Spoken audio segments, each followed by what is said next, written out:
ایک اصول بنا لے کہ خاوند کے قرابت داروں سے ہمیشہ اچھا سلوک رکھے، اس لیے کہ خاوند کے قریبی ہے۔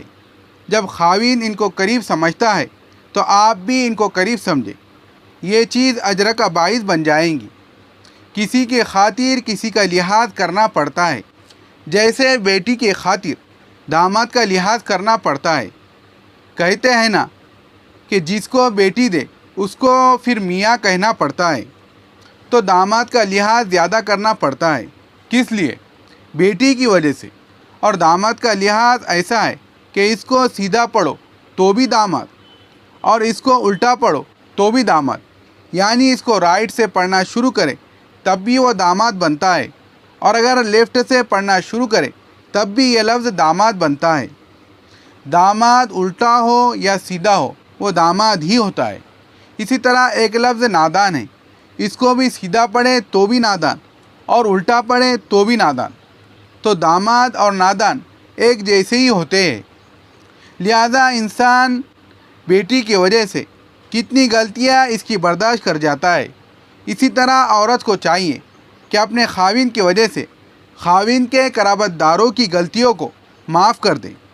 جیسے نبی صلی اللہ علیہ وسلم نے امت کو فرمایا، میں تم سے کوئی بدلہ نہیں چاہتا، میں اتنا چاہتا ہوں کہ میرے قرابت داروں کے ساتھ تم محبت کرو۔ تو جب نبی صلی اللہ علیہ وسلم نے یہ ارشاد فرمایا تو یہی حکم خاوند کے لیے بھی ہے، اور بیوی کو بھی چاہیے کہ وہ اس سنت پر عمل کرے اور اپنے خاوند کی وجہ سے خاوند کے قرابت داروں کے ساتھ اچھا سلوک رکھے۔ 20ویں چیز شریعت کی پیروی ہے۔ خالق کی معصیت میں مخلوق کی کوئی پیروی نہیں، حتیٰ کہ اگر خاوند بھی کوئی ایسا کام کہے جو اللہ تعالیٰ کی نافرمانی میں داخل ہو تو ہرگز بات نہ مانے۔ مثلاً اگر خاوند کہے کہ پردہ اتار دو تو پردہ ہرگز نہیں اتارنا۔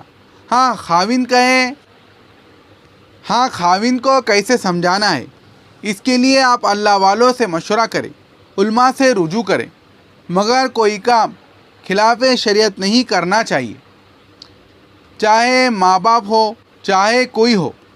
کئی مرتبہ عورتیں یہ کہتی ہے کہ جی بس اس نے مجھے دھوکہ دے دیا اور میں نے کہا چلو میں تو یہ نہ کروں وہ نہ کرو۔ نہیں، خلاف شریعت کام میں کسی کی کوئی پرواہ نہیں، خلاف شریعت کام میں کسی کا دل ٹوٹنے کی کوئی پرواہ نہیں۔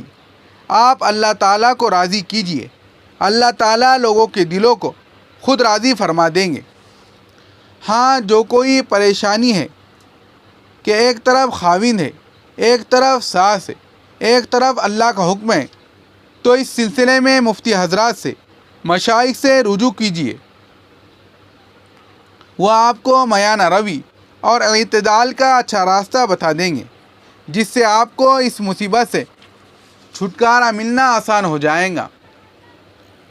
اپنے میاں کو کسی نہ کسی صاحب سے، کسی نہ کسی صاحب نسبت شیخ کے ساتھ منسلک کرانے کی کوشش کیجیے۔ اپنے بچوں کو، اپنے میاں کو، اپنے گھروں کے لوگوں کو کسی نہ کسی صاحب نسبت کے ساتھ جہاں آپ کا دل ٹکتا ہو، جہاں آپ کی طبیعت لگتی ہو، جہاں دل کے اندر محبت ہو، عقیدت ہو، اپنے گھر کے مردوں کو کسی نہ کسی شیخ کے ساتھ منسلک رکھیے۔ اس کا یہ فائدہ ہوگا کہ شیخ کی نسبت سے آپ کا میاں ایک تو نیکی پر رہے گا، گناہوں سے بچیں گا، اور دوسرا یہ کہ اگر وہ آپ کے حقوق پورے نہیں کر رہا ہے تو کم از کم دنیا میں کوئی تو ایسا ہوگا جو آپ کے میاں کے حقوق پورے کرنے کی نصیحت کر سکے گا۔ ہم نے دیکھا کہ یہ بات کئی مرتبہ اجڑتے گھروں کے آباد ہونے کا سبب بن جاتی ہے۔ لہذا دین کے لیے آپ خود بھی ہر وقت کمر بستہ رہیے، اپنے بچوں کو اور اپنے میاں کو دین کے ساتھ منسلک رکھیے۔ بالخصوص کسی صاحب نسبت شیخ کے ساتھ منسلک رکھنے سے آپ شریعت کی حفاظت میں آ جائیں گی اور آپ کی زندگی کی پریشانیاں ختم ہو جائیں گی۔ یہ چند باتیں ہم نے آپ کو اس لیے سمجھائی کہ یہی ساری شریعت نہیں بلکہ چند موٹی موٹی باتیں ہیں۔ ان کے علاوہ بھی بہت ساری باتیں آپ اللہ والوں سے سنیں گی، ان سب کو اپنا لینا